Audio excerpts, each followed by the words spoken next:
दुनिया के कुछ ऐसे जानवर जिन्हें इंसानों ने बनाया है। अब ये सही है या फिर गलत ये तो मैं नहीं जानता, लेकिन चलिए एक बार उन जानवरों को देख लेते हैं। नंबर 1, औरॉक्स। औरॉक्स बड़े प्रजाति के मवेशी थे जो यूरोप, एशिया और नॉर्थ अफ्रीका में रहते थे। उनके बड़े बड़े सींग थे, लेकिन 17वीं सदी में ये विलुप्त हो गए क्योंकि लोगों ने इनका शिकार किया और उन्होंने अपने घर खो दिए। वैज्ञानिक और प्रजनक औरॉक्स को वापस लाने की कोशिश कर रहे हैं। उन्होंने ये काम 2009 में शुरू किया था। वो लोग एक प्रकार के मवेशियों को बनाना चाहते थे जो औरॉक्स की तरह दिखते हो। इसके लिए वो लोग बैक ब्रीडिंग का इस्तेमाल करते हैं। इसका मतलब है कि ये वर्तमान समय के उन मवेशियों का प्रजनन करते हैं जिनमें औरॉक्स का डीएनए होता है। इससे औरॉक्स के पुराने लक्षण वापस आ जाते हैं, लेकिन कुछ लोग इसे लेकर चिंतित हैं। उनका मानना है कि जो जानवर मर गए हैं उन्हें वापस लाना सही नहीं है। उन्हें चिंता है कि अगर हम ऐसा करेंगे तो प्रकृति का क्या होगा। इन चिंताओं के साथ भी इस परियोजना ने अच्छी प्रगति की है। कुछ नए मवेशी काफी हद तक पुराने औरॉक्स जैसे दिखते हैं। लोगों ने पहली बार 10 या 11,000 साल पहले मिडिल ईस्ट में औरॉक्स को पालतू बनाया था। आज हमारे पास जो मवेशी है ये उन्हीं औरॉक्स से आए हैं। Number 2, featherless chicken. Featherless chicken एक अजीब प्रकार की मुर्गी है।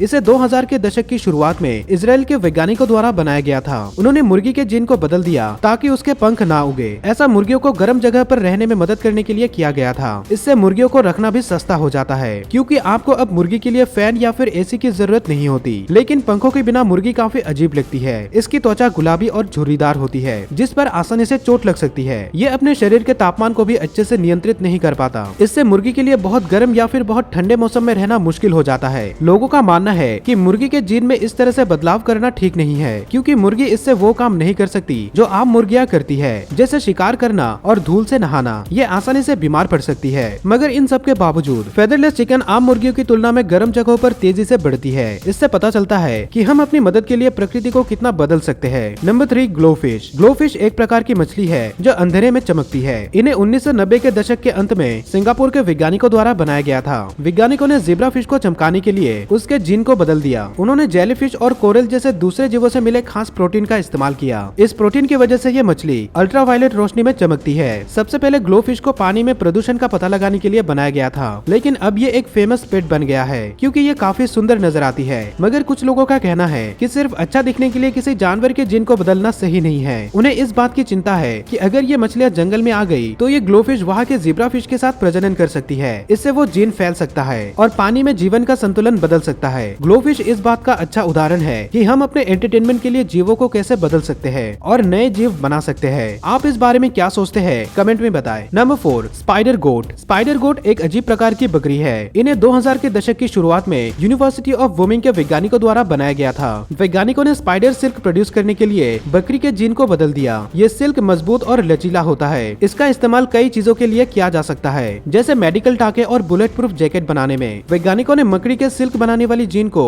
बकरी के डीएनए में डालकर इस खास बकरी को बनाया। इससे बकरी के दूध में सिल्क प्रोटीन होता है। इन बकरियों के दूध को इकट्ठा किया जाता है और इसमें से प्रोटीन को निकाला जाता है। फिर इस प्रोटीन का इस्तेमाल मजबूत चीजों को बनाने के लिए किया जा सकता है। Number 5, Belgian blue cow. Belgian blue cow Belgium की एक विशेष प्रकार की गाय है। डबल मसलिंग नामक जीन परिवर्तन के कारण इसमें बहुत सारी मांसपेशियां होती है। इससे गाय में अधिक मसल फाइबर होते हैं, लेकिन कुछ लोगों के अनुसार ज्यादा मांसपेशियों के लिए जानवरों को ब्रीडिंग कराना सही नहीं है। गायों को उनकी बड़ी मांसपेशियों की वजह से कई तरह की बीमारियां हो सकती है। उन्हें चलने फिरने में परेशानी हो सकती है, जोड़ों में दर्द और आसानी से चोट भी लग सकती है। इन्हें अक्सर अपने बड़े आकार और मांसपेशियों की वजह से बछड़ों को जन्म देने के लिए मदद की जरूरत पड़ती है। ये गाय और बछड़े के लिए जोखिम भरा हो सकता है, इसलिए ऐसे जानवरों को ब्रीड करना सही नहीं है जिन्हें प्रजनन करने और जिंदा रहने के लिए मदद की जरूरत पड़ती है। Number 6, sudden death mosquito. Sudden death mosquito इस बात का एक डरावना उदाहरण है कि हम जीन को कैसे बदल सकते हैं। इसे ब्रिटिश वैज्ञानिकों ने ऑक्सीटेक नामक कंपनी में बनाया था। उन्होंने एडिस एजिप्टी नामक एक प्रकार के मच्छर के जीन को बदल दिया। ऐसा डेंगू, जीका और येलो फीवर जैसी मच्छरों से फैलने वाली बीमारियों से लड़ने के लिए किया गया था।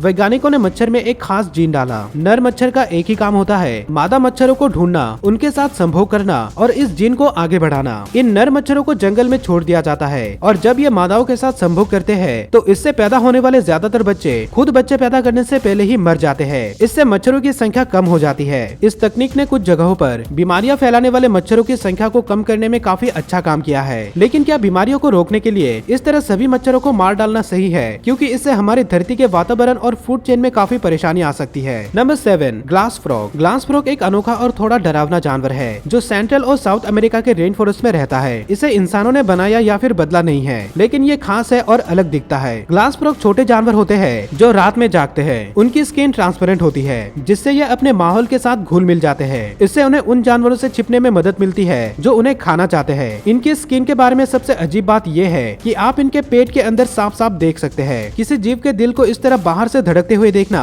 सच में एक हैरान कर देने वाला नजारा है। Number 8, two headed snake. दो सिर वाला सांप एक रेयर और अनोखा जानवर है। दो सिर वाले सांप पोलियल नामक जीन परिवर्तन के कारण पैदा होते हैं। ऐसा तब होता है जब एम्ब्रायो बढ़ते समय पूरी तरह से डिवाइड नहीं होता और इससे जो जानवर जन्म लेता है उसके दो अलग अलग सिर होते हैं। हर एक सिर का अपना दिमाग होता है, लेकिन उन दोनों का शरीर एक ही होता है। ये रेयर कंडीशन किसी भी प्रकार के सांपों में हो सकती है। ये जानवर आमतौर पर जंगलों में पैदा होते हैं, लेकिन उन्हें अक्सर चिड़ियाघर या फिर किसी एनिमल कलेक्शन में रखा जाता है, जहाँ पर लोग इस अनोखे जीव को देख सकते हैं। इन सांपों के जीवन में अक्सर कई तरह की परेशानी और बीमारियां होती है। दो सिर और एक शरीर होने की वजह से उनके लिए खाना, हिलना डुलना और अपने शरीर को कंट्रोल करना मुश्किल हो जाता है। साथ ही दोनों सिर का बिहेवियर अलग अलग होता है। इससे उनके लिए दुनिया में सर्वाइव करना मुश्किल हो जाता है। Number 9, killer B. 1950 के दशक में ब्राजील के वैज्ञानिक अफ्रीकी मधुमक्खियों को यूरोपीय मधुमक्खियों के साथ ब्रीड करवाना चाहते थे। वो लोग साउथ अमेरिका के लिए एक बेहतर मधुमक्खी बनाना चाहते थे, लेकिन कुछ अफ्रीकी मधुमक्खी लैब से भाग गई और उन सब ने यूरोपीय मधुमक्खियों के साथ मेटिंग करके किलर बीस को जन्म दिया। ये बहुत ही आक्रामक और खतरनाक मधुमक्खी है जो तेजी से पूरे अमेरिका में फैल गई। किलर बीस अपने आक्रामक स्वभाव और बड़े झुंड में हमला करने के लिए जानी जाती है। ये इंसानों और जानवरों के लिए एक बड़ा खतरा है। हालांकि इनका जहर उतना ताकतवर तो नहीं होता, मगर जब ये झुंड में किसी पर हमला करते हैं तो ये उसकी जान भी ले सकती है। नंबर 10, जॉर्स। जॉर्स एक बहुत ही खास जानवर है। असल में ये ज़ेब्रा और घोड़े के बीच का हाइब्रिड जानवर है। एक नर ज़ेब्रा और एक मादा घोड़े के बीच जब मेटिंग होती है तब एक जॉर्स का जन्म होता है। इसमें अपने माता पिता दोनों के गुण होते हैं। जॉर्स कुछ हद तक घोड़ा और कुछ हद तक ज़ेब्रा जैसा नजर आता है और ये आम बात नहीं है। जॉर्स में आमतौर पर घोड़ों का शरीर और ज़ेब्रा की धारियां होती है। आपको बता दो कि ज़ेब्रा और घोड़ों की मेटिंग से जन्मी जॉर्स प्रजनन नहीं कर सकती, यानी कि दो जॉर्स आपस में बच्चे पैदा नहीं कर सकते।